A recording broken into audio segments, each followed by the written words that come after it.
Good morning guys. Yan, today is Sunday. Ayan, February 15. Ayan.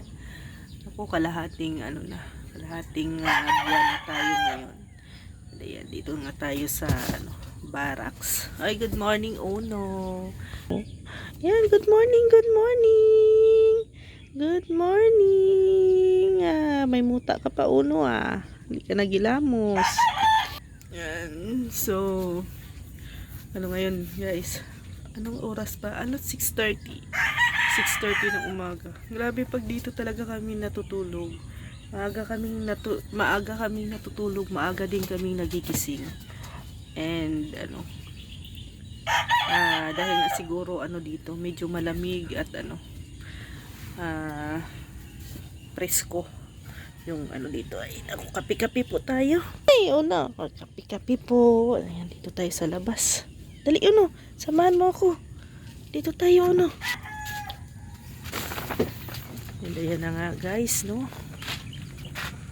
Laklak na Rex Ay buhay na. Ayan. Daming daw to, Monstera. Monstera yan. Gagawan daw ni Rex ng yan, yung gapangan. Pati ito Pero yan yung ilalagay namin sa doon sa gilid ng room. Saka ito. Ngayon sisilipin natin yung ating pagong. Ay nakawala yung isa. Ayan. Daming nagsasabi na daw. May nagsasabi na huwag daw mag-alaga ng pagong kasi mahina daw ang usad ng buhay. Ayun. Lang siguro yun, tawag nun? Kasabihan. Kasabihan lang naman siguro yun. Pero ang buhay naman kasi natin ay hindi naman natin pwedeng iasa sa mga hayop. 'Di ba? Kawawa naman po sila. Pero ayan, ito yung nakawala Ito. Ito yung medyo malaki na po to. Kita nyo na po yung aming mga alaga. Actually, hindi dapat yan ipapakita ni Rex kasi gusto niya ipakita yung yung doon na daw sa bahay. Pag may bahay na daw yung mga pagong. Actually, hindi po namin talaga wala pong may nagbigay sa amin, hindi po namin binili. As in, itong dalawang pagong na to, nakita lang po talaga namin sa kalsada, doon sa dugungan. Galing kami kina Kuya Brooks, pauwi kami sa bahay, tapos nadadaanan namin itong dalawang pagong na to. Actually, isa. Ito muna yung nauna. Ito na yung nauna namin nakita. Ito yung next. Ito matanda na to kasi may na siya yung kanyang bahay, no? Ito medyo bata pa to, lumalabas yung kanilang ulo. Ayan. Yan yung aming alagang pagong. Pero actually, nung napulot namin yan, ko lang yung share ko lang sa inyo. Yung napulot namin yan, yung pagong, yung namin, nagkaroon kami ng, hindi ko naman kasi, hindi, yung swerte bang tawag doon. Naging yung namin, buhay, ayan. Nung napulot namin yung pagong, gumaan yung buhay namin. Nagkaroon kami ng, ayan, ito, blessings. Pero hindi ko naman siya sabi na talaga na dahil sa pagong, di ba? Siyempre dahil kay Lord talaga 'yun. Siyempre dahil kay Lord ang mga blessings na natatanggap namin ngayon. Kaya although nire-respeto naman ko po yung mga opinion ninyo, mga kasabihan ninyo, at siyempre kumbaga ako din naman ako iba-iba kasi yung buhay kasi natin, iba-iba yung palad ng tao, no? So may mga naniniwala, may mga hindi. Ako naman naman ako, kumbaga doon ako sa din na minsan naniniwala din, minsan hindi, ganon. Pero thank you talaga, no? Thank you sa mga nagko-comment na yun nga, yung sabi ay pag may alaga daw na pagong ay medyo mabagal daw ang usad ng buhay, no? Pero actually nung wala pa kaming pagong, mabagal mabagal na talaga ang usad ng buhay. Joke lang. Oo. Wala. Hindi po yun dahil sa dahil sa pagong. Pero lang, thank you pa rin, no? Thank you kasi minsan na may natutunan din tayo. Yan, sa mga nagko-comments. No, thank you talaga sa mga comments niyo. Ayan, buhay na yung mga bulaklak ni Rex dito. Oh. Malalaman mo pag buhay kasi yung lang mga dahon niya, no? Yo. Oh, ganda na ng ni Rex. 'Di ba? Ayan. Maganda na din ang panahon, guys. Ayan ang sunrise. Ayan. Ang kagandahan ng sunrise, guys, dito yung sunrise and dito yung aming bahay. So, talaga kami nasa front, no? Nasa front ng sunrise. Oh, yung bahay namin nakaharap talaga sa sunrise. So pag siya, yan medyo hindi pa masyadong sikat ng araw talaga yan, no? Lalo na kung sisikat ang araw. Nako, dito yun, maliwanag yung magibahay namin.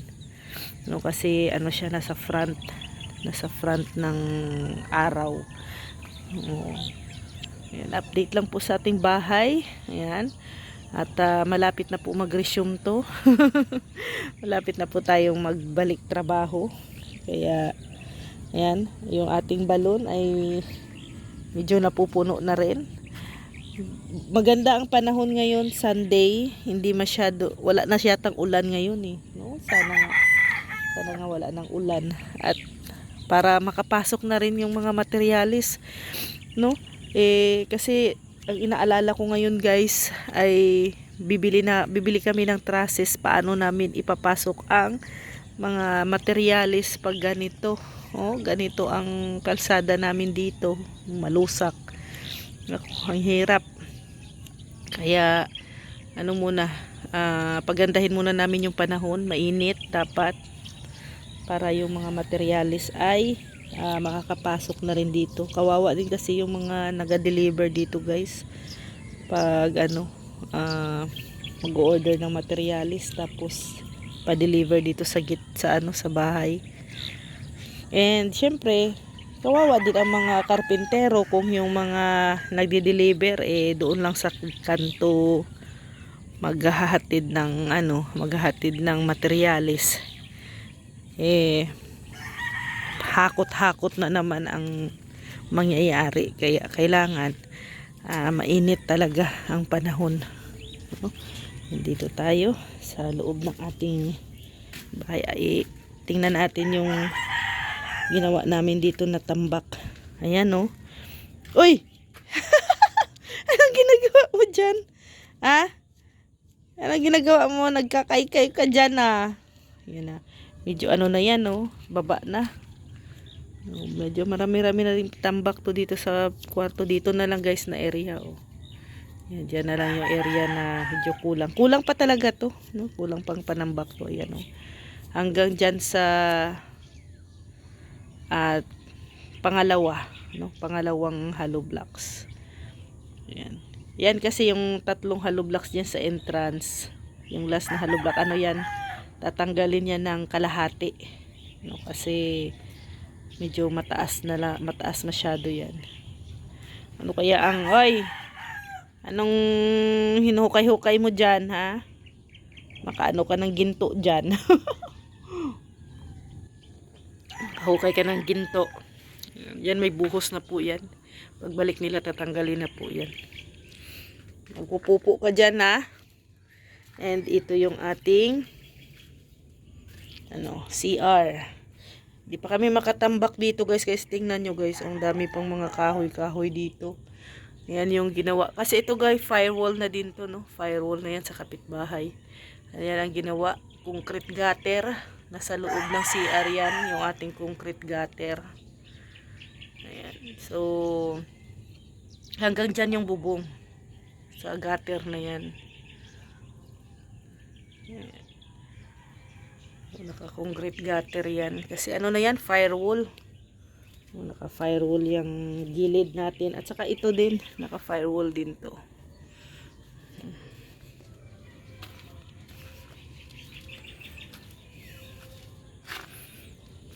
Ito yung ating barracks. Ayan na. Diyan na po kami diyan na kami titira ni Rex sa barracks. Diyan na yung tirahan namin ni Rex sa barracks. Ano? Buti na lang ako yung tipong asawa na walang keme-keme. Kaya kahit saan basta lang tayo, kumbaga Girl Scout. At sanay tayo diyan sa mga mga ganyang mga buhay-buhay, charot. Ganyang mga tulugan. Nasanay tayo diyan. Wala problema sa amin. Ito po din yung aming likod. Actually itong likod namin, naka-firewall din to, guys. Naka-firewall to yung likod namin. Yan Tapos pero ano yan? Layo pa yan. Layo pa dyan. Yun yung boundary namin. Na aming kapitbahay. Ito yung muhon. Saan yung muhon? Dito. Muhon. Ayan daw ang muhon. Ito yung muhon. Kamira ka. Malapat bagay yung mukha ko. Pero ano din namin to, kasi wala pa naman kaming kapitbahay dito sa likod. Kalitadahan na namin to. Kasi kung yung maging kapitbahay namin dito sa likod, magpa-firewall din sila. Dito na sila, medyo dikit na. Kasi yan ito yung aming dito, muhon. Yan yung mga boundary. So yan, saan na yun? Natago na yata yung muhon.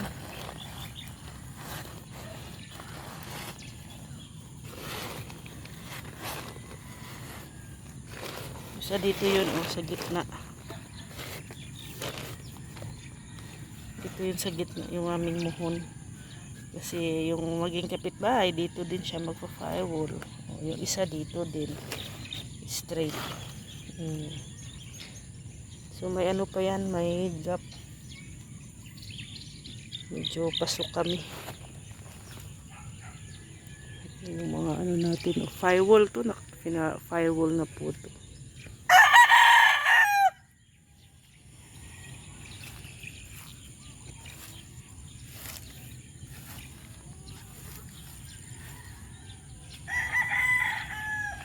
Tingnan mo yung isa, yung muhon namin, yun, Yan yung muhon.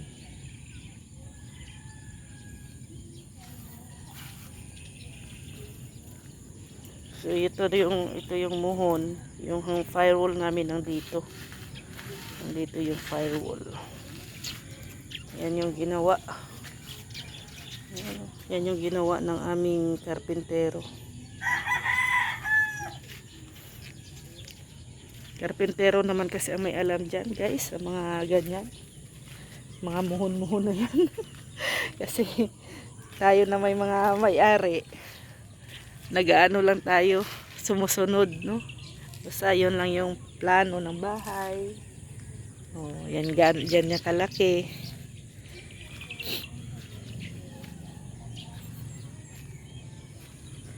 Yung kasi yan, yung sukat. Yan. Sila yan nakakaalam. So yan, magkakape tayo early in the morning. And prepare na rin ng breakfast. Kasi pupunta pa kami doon sa kabilang bahay. Kasi ngayon, na ngayon? February 15. February 15 na. So, unti-untiin na naming linisan yung kabilang bahay. Kasi sa 25, 10 days na lang. 10 days na lang pala ay lilipat na kami. Na kami doon. Wala na, consume na namin yung aming deposito doon. So yung mga ibang gamit unti-unti na namin ililipat para ay hindi pa naman ilipat, yung parang ano na siya, i-fix, no? Para pagdating ng February 24 na 24 ay unti-unti na kaming maghahakot para 25 i-turn over na namin yung ano namin yung susi. So, thank you, no? At maraming salamat sa lahat po ng mga comments ninyo. Very appreciated po namin yon. Mga advice, mga nababasa naming mga tips. Thank you talaga sa inyong lahat. At sa lahat po na nakasupport, no, sa amin. Lalo na kay Mami Inday Guapa, no, and kay Ate Ethel, maraming salamat. At sa inyo po, ng mga viewers namin, maraming salamat na ano kayo, updated din po kayo sa aming mga video, no? And yun na nga, medyo nag-viral ngayon ang ano, no, ang mga muhon. Basta ang masasabi ko lang, okay naman kami lahat dito, magkapitbahay, no problem. At ano naman yan, napag-uusapan, no?